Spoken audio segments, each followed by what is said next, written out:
At narito na naman ang mainit na balita mula sa mundo ng politika. Ayon sa mga ulat, ang ombudsman at ang mga miyembro ng committee ay naghahanda na sa posibilidad ng pag-upo ni Vice President Sara Duterte bilang kapalit ni President Kuting Norte Jr. sa pagkapangulo ng bansa.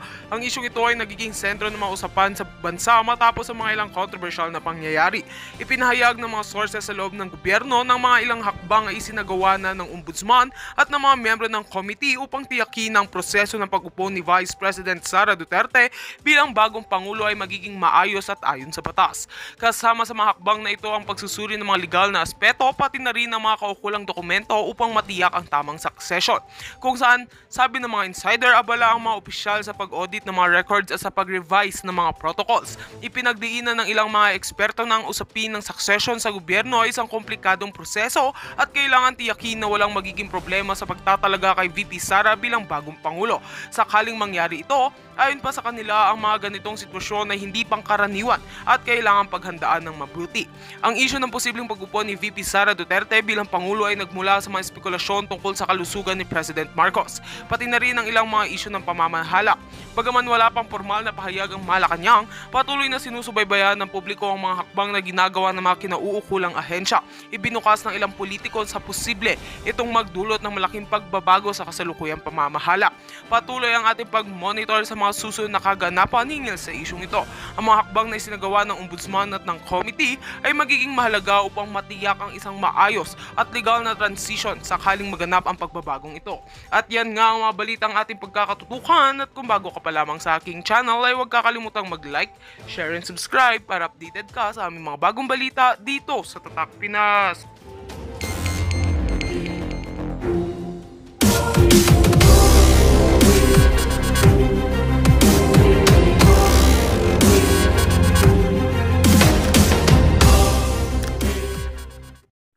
Naging duwag na sila to fight the government.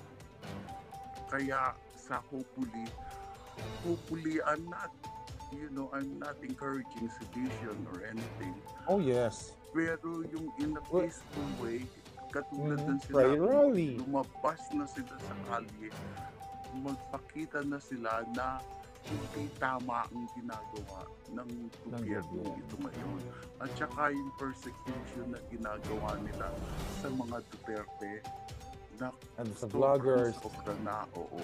Total abuse na talaga of power yun. Yun ang kailangang maputol na. At saka hopefully yung mga nasa Supreme Court, hindi mabayaran yung kanilang dignity, Wala nang integrity ang mga karamihan sa mga tao, lalo na yung mga nasa government, mga nakaupo sa government ngayon.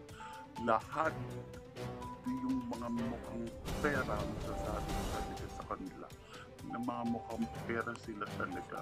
I cannot believe what kind of people we have in the Philippines right now.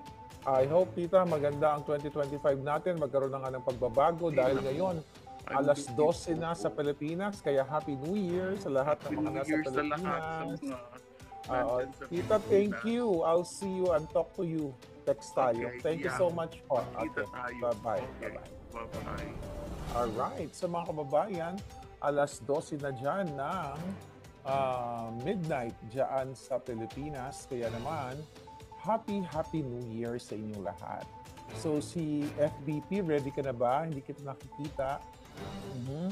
The first quarter storm in 70s, sabi ni Jennifer Kadungog. Si Cotton Fiend, so pinakasalan lang yan si Tamba sa asawa niya dahil sa pera kahit krung-krung. Sabi ni Cotton Fiend. Hello palangga. So pinakasalan lang si Tamba sa asawa niya dahil pera kahit krung-krung. O diba? Possible palangga. Anyway, kasi nga, hindi lang si Madam Belen ang si Madam, si Tita, textmate ko yan, nagulat ako at bigla siyang lumitaw. Kaya thank you, Tita. Si FBP, can you open your camera for us? Ayan, wala na si FBP. Sabi ni Iram EYB, I agree na may na mentally challenged si Tamba, makikita mo sa mukha niya. Oo, kasi para siyang blanco, walang alam mo, mararamdaman mo yung tao kung tao eh, di ba? May simpatya may empathy and sympathy, di ba? So wala talaga, right? Gorgor TV, how are you doing? You're always gising. Actually, hindi na ako matutulog kasi I'm thinking mamamalengke ako. Pupunta ako sa Filipino store after natin mag-vlog at sabi ko kanina hindi ako magluluto. Pero meron kaming pizza sa ref. Binili ko kahapon, pizza. Tapos may nakita akong dalawang, yung Nestle cream para sa salad, dalawa. Then sabi, wala kaming condensed milk. So bibili ako ng bongga-bongga, baka mag-salad ako or something. So yun ang inano ko. So Happy New Year. Ayan, FPP, are you good? Ayan, FBP, hindi ka nakikita yung alindog mo. Yan si FBP. FBP. Paano ko ba buksan? Hindi naman ako techie, Nawala na si Madam. Okay. Nawala. Okay, si Lisa Inday. Lisa Inday. Nakalagay, device not connected. Okay, I was born in the first day of January, sabi ni Jennifer Kadumog. Oh, Jennifer, happy birthday and happy New Year. Okay. Baka lutang din si Tamba. Brenda siguro, sabi ni AI. Transcendence. Alright. Si Dondo Mac, how are you, my darling? Dominador Bacani, masyadong gahaman sila. Siguro alam nila na nakaisa sila sa mga Pilipino pero ang Panginoon andyan lang nakatingin sa kanila. Karma as waving them, sabi ni Cleo Fortaleza. That's true. As I hope, darating na ang karma ng Diyos. Ang hagupit ng langit sa 2025. Ako talagang hopeful ako na may mga magaganap na bonggang-bongga sa 2025. Ayan, Madam, nakabalik ka na. FBP. Madam, kasi nakalagay dito sa browser ko, black, yung mic and cam ko. Yung Tapos camera. pag binindot ko naman, oo. Yung Pero camera mo, anyway- pindutin mo. Pero anyway po, Happy New Year. Happy New Year, Palangga. Ayan, nawala na naman si Palangga. Nawala si Palangga. Si Ben Garcia. Ayan. Nawawala-wala ka, Madam, FBP. Nawawala-wala ka. You're in the show, everyone can see and hear you. Yun naman ang nakalagay. Pero pag binuksan ko, namamatay yung mic ko po. Anyway, mo na, naririnig naman kita. Oo. Sige, sayang yung alindog, hindi ka nakikita. Oo nga, Oh. naglepestek pa naman ako. Naglepestick ka pa. Nasaan ka ba? Nasa Pilipinas ka ba, Palangga? Nasaan Hindi ka? po, andito po ako sa Jeddah, Saudi Arabia. Si Jeddah. Kumusta dyan si Opo. Jeddah? Walang Pasko dyan, di ba? Wala po. Kaya sa market kanina, nagtatanong ko ano daw ihanda ko. Sabi ko wala. Patulog na lang. Hindi pala Pasko. Lutang na ako. New Year pala. New Year. New Year dyan, no? Hindi na ganda yung boss mo. Ano ka ba? Saan ka ba nag-work? Sa opisina? Hindi po. Ako po ay isang katulong dito. Ay, that's very noble po. Kumpara mo sa magnanakaw sa mga, no? I'm very proud po. Oo. Kasi Ilang taon maski ka na nag-Jeddah, nangingibang bayan? 18 years. Pero kung susumahin po lahat, 23 years na po akong naninilbihan. Bali, pangatlong amo ko na po ito. Pero awa naman ng Diyos, ako ng mabait na amo. Yung mga Ganon. anak mo, may mga anak ka sa atin? Meron po, dalawa, pero namatay po yung isa sa motorcycle accident. Na ilang beses na yung sinasabi, nauwi ako. Hindi mo Pero nabutan. hindi ako nakinig. Nakauwi ako, sa kabaong na. I'm sorry po. Kailan po nangyari, Madam? 2020, May 11, 2021 po. So, hindi mo na siya nakita. Nakakalungkot, ang mga OFW, no? Opo. You stay strong kasi alam ko kahit 2021 masakit pa rin yan. Ito yung yung sakripisyo ng mga OFW na katulad natin, katulad niyo. Kaya nasakit po sa akin kasi nagsakripisyo ako para sa kanila, makapag-aral, makatapos ang kolehiyo. Sabi ko, hindi ako ngingi sa inyo na mas isang sentimo Basta na ano ko yung obligasyon ko bilang isang magulang nyo, sabi ko po, hanggang kaya ko pa magtatrabaho ako at mag-iipon. Yun po ang ano ko sa mga anak ko. Pero sad to say, yung diploma na isasabit ko sa dingding ko na wala naman na. Oh. Yeah. Malungkot talaga ang buhay ng OFW at sabi nga natin, isipin na lang natin. Minsan magtataka ka, no? Actually, katulad mo, FBP, minsan tatanong ko, bakit kaya may may namamatay ng mga babies, mga bata, ng mga inosente, like yung anak mo, bakit hindi pa yung mga nasa Kongreso o nasa Malacanang? Minsan may mga tanong akong ganyan, alam mo? Oo, ganun din po. Iniisip ko lalo na nangyayari sa gobyerno natin na lahat nangungurakot na mula barangay captain hanggang presidente. Totoo po yun. Sa barangay po namin, 2 taon pa lang siyang nakaupo, nangungurakot na, nagkikabit na sa pulis. Lahat na wala siyang proyektong nagawa sa barangay namin para ang disgrasya. Sabi ko, maski solar light man lang sana ang ipalagay niya sa main highway. Wala po. Ganon. Wala sa probinsya niya. Wala. So, Opo. sa tingin mo ba, nung sabi mo 23 years ka na nag-abroad, ano? So sa tingin mo ba na ang dahilan kung bakit umalis ka para mag-ibang bayan ay dahil, of course, kahirapan.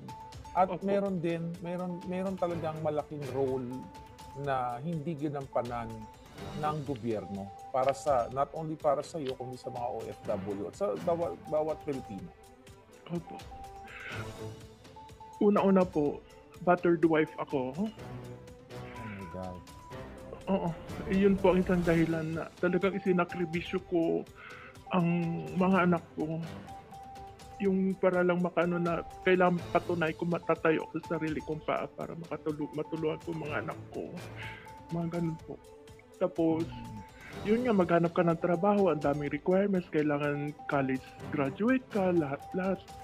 Ang hirap maghanap po ng trabaho Sa Pilipinas. sa Pilipinas. Nakatapos ka ba ng kolehiyo, college? Opo. College? 4-year course, opo. Natapos. Wow. Ano natapos mo pa, madam? Computer science po. So, pero nakapagtrabaho kayo sa Pilipinas? Nakapagtrabaho po ako nung dalaga ako. Pero tapos sabi ng asawa ko, pag kaya ko kayong buhayin. Yun po ang sabi niya.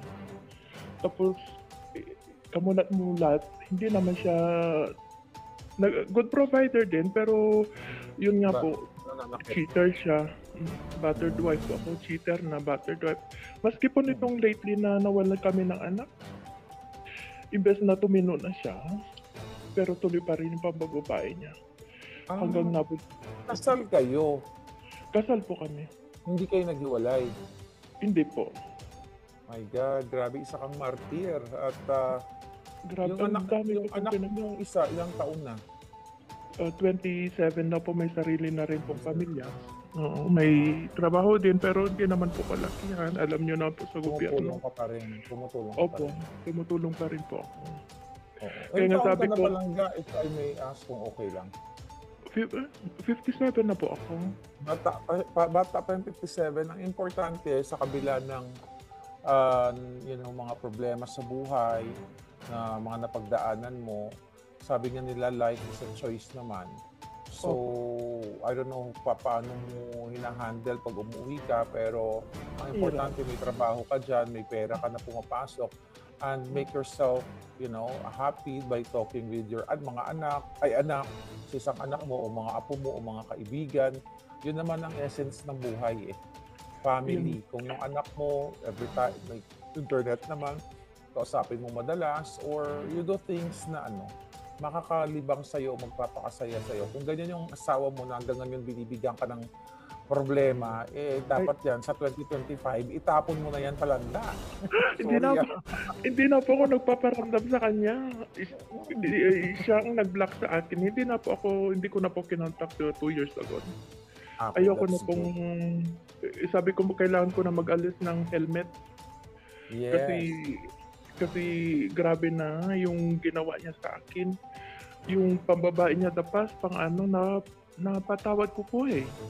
Pero ngayon na ganun ang nangyari sa buhay namin, imbes na magbago, lalo pang naging gago. Kaya, Siguro Palangga, may factor din kasi magkalayo kayo. Napakahirap talaga. Kaya etong sakripisyo ng mga OFW na talagang, Ang dami. kasi tao lang kasi tayo Hindi naman tayo santo So tao tayo na may mga pakiramdam, may mga tukso, and ganyan. Kaya ito yung nagiging pangit na price ng OFW. Na hindi Yun sa po ang- tolerate natin na pag naiwan yung asawa, it's either yung babae or lalaki. Kaya nga dapat intact talaga yung family. Kaya nga ang pinaka number one na problema natin sa Pilipinas, kahirapan. Kaya umaalis ang mga kababaihan, mga nanay or tatay dahil sa kahirapan. Kaya ang ending, sira ang buhay ng mga bata na nalululong sa droga o sa pulburon. Then, parehong yung magulang, it's either yung nanay or tatay. So, eto po yung ugat pa rin ito ng kahirapan. Ang bottom line dito, totoo yan. meron pa rin partisipasyon dapat ang gobyerno na baka sakali kung hindi ka umalis, nagtulungan kayo or naging good provider siya, baka walang nangyaring ganito. But you can only wish and hope, di ba? But Kaya anyway, nga, sabi nung nagkausap kami ni Mrs. nung isang gabi, ang tagal mo na palang tatrabaho dito sa akin, Sabi niya, oo, sabi ko dahil sa tindi ng pangangailangan. Pero papasalamat ako at natutulungan niyo ako, sabi ko. Tapos ang bigat ng price na of all na mabuti iniinda kayo mo. sa akin, of all na mabuti kayo sa akin, ang bigat ng price yung kapalit, sabi ko napakabigat. Tapos Palangga, sabi niya, nagbabayad ka ba ng social security mo sa Pilipinas? opo, nagbabayad po, That's tsaka good. pag-ibig, MP2, Ah. yun po. Okay. So may ipon Pero ka naman ang- kahit papaano. Opo. Maliban po sa remittance receipt na ipon ko. meron pa din po Ang sa advice ko, bank. Palangga, ang advice ko sa'yo, hindi lang sa'yo sa mga OFW, magtira kayo para sa sarili niyo. Huwag niyo ibigay lahat. Oh, Kasi mahirap Tama po talaga yun. pag walang pera. Lahat yan ng mga mababait sa'yo ngayon. Kay pamangkin mo yan, kay kapatid mo, o kay sihodan yan. Mabait lang yan ngayon kasi may pera ka. Pero totoo pagdating po ng yun. araw, pag umuwi Pera lang. Oo, yan ang sad reality. So sa Totoo po ngayon, yun. yung nakikinig sa akin, you protect yourself. Huwag mo ibigay lahat ng pera mo. Kahit yung anak mo, malaki na, I'm not telling you what to do, pero siguro naman may mga kamay, paa sila, nagtatrabaho. Magtira ka lalo na, you're 57, di ba? O, you're still young. Pwede ka pa makahanap ng Papa Balls. Oo, maski wala ng asim. Meron pa yung 57 na. Pwede ko yun, nag-lipstick ka pa naman. Hindi ko to yung nakita. Di bali sa susunod, Ayun na nga nakat po. ka uli. Yung But anyway, ang ano ko nga, sabi ko nga po yung magmula January hanggang December, sabi ko bawal magkasakit. Bawal kami kasi wala yun. kayong mahita sa PhilHealth. Yun pong ano ko. Oo, tignan mo yan, yung issue sa PhilHealth niyan. Pero alagaan mo yung sarili mo. Kumakain ka naman siguro dyan ng gulay. Alagaan mo kasi health is wealth. Alam mo, Yun po, natutunan ko totoo. yan. Although matakaw pa rin naman ako, natutunan ko. Pero, masarap kasi kumain. Pero seriously, wala namang lalo niyan, wala ka namang asawang matino, di ba? Wala. But I am praying for you na one day you realize na Salamat. maisipan mo na makabalik ka sa Pilipinas, na makahanap ka ng partner mo, na mamahalin ka. 57 is young. May kausap ako na 80 something. Not 80, 70 pala. Nakahanap siya ng kanyang Papa Balls na balo na siya, di naging okay sila. It's not the end of the world. Kasi, ang ibig ko sabihin, yung anak mo may pamilya na yan eh. Oh, meron na po. Mag-iisa ka at may asawa yan, may mga anak yan, kahit na umuwi ka sa Pilipinas, pagdating mo sa bahay mo later, ay pag-uwi mo, mag-isa ka pa rin. So, I'm praying for you na mag-save ka ng Salamat mag-save. Pero pag nagkaroon ka ng jowa, mo mong sasabihin na may savings ka, baka ma-scam ka naman. Yun na nga po. Diba? Baka ma-scam Kaya ka nga, naman. alam Huwag niyo- mong alam sasabihin niyo po, yun. Sa totoo lang, tuwing pumipirma ako sa kwaderno para ikunin yung sweldo, Oo. Mag-save ka. Yun po parating sabi ng amo ko Mag-save ni ka. Mrs. Totoo yun. Mag-save ka. Mag-save ka, huwag ka magpautang. Alam mo kasi Ay, sa hindi Pilipinas, puso yung utangan ka, hindi ka nababayaran. Ay, ang Kasi hirap akala kami. nila, namumulot ka lang ng pera. Hindi nila alam, ang hirap-hirap ng buhay natin sa ibang bansa. But anyway, I'm happy to hear your story. I hope mag-email ka sa akin Palangga. May email ako dyan para... Oo nga malay po, mo. nag-email ako. Gusto kong bumili ng Kingmaker book. Okay. Sige lang. Mag-email ka lang dyan sa akin para sagutin kita. And I hope makapunta ako dyan sa Middle East at magkita tayo. Keep in touch Palangga. Ha? Opo, salamat God po. bless. Please lang. Ano po, avid listener niyo po ako. Maski may ginagawa ako, naka-bluetooth na ako. Sabi ko, kumpleto na araw ko. Palangga, FBT, gusto ko lang sabihin sa'yo, yung nangyari sa anak mo, masakit talaga yun, pero hindi lang ikaw Napakasakit. sa mundo ang nangyari yung ganun. I have friends na, hindi ko na maikukwento lahat na ganun din, bata pa yung anak na wala. Hindi lang ikaw nag-iisa sa mundo, kaya nga minsan sabi ko, magtatanong ka sa Diyos, bakit nangyari ito? But still, you have to move on. And you have to find time, or you have to be happy every day, no matter what. Kasi pag Opo. nalungkot ka na everyday, talo ka na doon.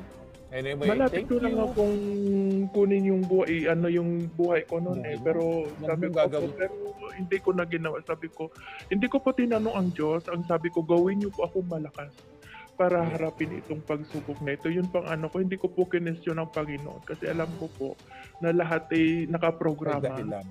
May dahilan po. Alright. Sige po, salamat Thank po. you so much, FPP. God bless you and Happy New Year. Thank you po. Happy New Year din. Okay, ayan, talaga naman ang ating Palangga. Grabe no, iba-ibang kwento ng buhay natin mga Pilipino. But you have to stay strong. Ayan, si Rose, si Rose, nakikita ko ni Alindog ni Rose. Okay, hi Rose. How are you, Ito Rose? pala Palangga, diin ka. Saan ka? sa UK Palangga, Cardiff. Oh, wow. Kumusta ka dyan? Kumusta ang New Year? Anong oras na ba sa inyo? 4:20 ng hapon. Maya pa kayo, no? Mamaya New pa. Year nyo? Mamaya pa. Magkasunod tayo. 4:20. Okay. Maya pa kayo. Kami mamaya din.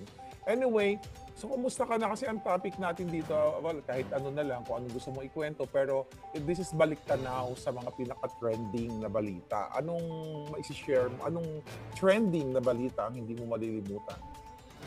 Lahat naman ng mga pasabog mo Palangga, lahat trending yun para sa akin, para sa amin ng husband ko. Pero ang pinaka-main, yun pa rin, yung si Bangag.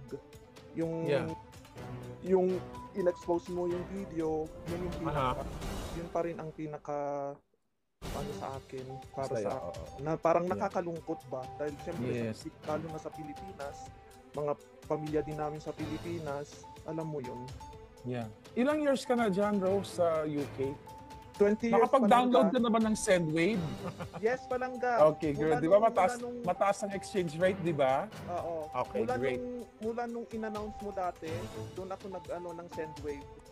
Thank you. 20 years na ako dito Palangga, dito sa UK. 20 years. Ano, may married ka ba? May mga anak ka ba? Anong chika Married Palangga. I'm a nurse. Wow. Off ko ngayon. Kaya Oh timing my God. timing- Pamili mo nandyan na. Oo, Palangga. Saan kita ko. dyan sa UK? Ha? I-email mo ako mag-chika Oo nga, boom tayo. mag-email ako Palangga. Please. Sa Cardiff ako, although ang Cardiff parang almost 3 hours away from London. Okay. So 20 years ka na dyan. So nung Yes, dumating ka Palangga. dyan, nurse ka na Yes, Palangga, kasi nurse ako dyan sa Pilipinas. sa Pilipinas. But you look young. Oh, I'm not young, I'm 48. Mas matanda ako sa'yo. O, di ba? You look young. So anyway, so yung family mo nandyan na. Oo, Palangga, husband ko, pero tulog kasi magna-night shift mamaya. Filipino din siya. Oo, Palangga. Tapos may, yung anak niya nandyan. Oo, isa lang anak namin Palangga, 17 years old. Okay, 17 years old. Okay. So bakit kayo naman ay nasa UP ka na kung tutuusin? Maganda na buhay mo dyan, katulad namin dito sa Amerika. Bakit concern ka pa sa nangyayari sa Pilipinas?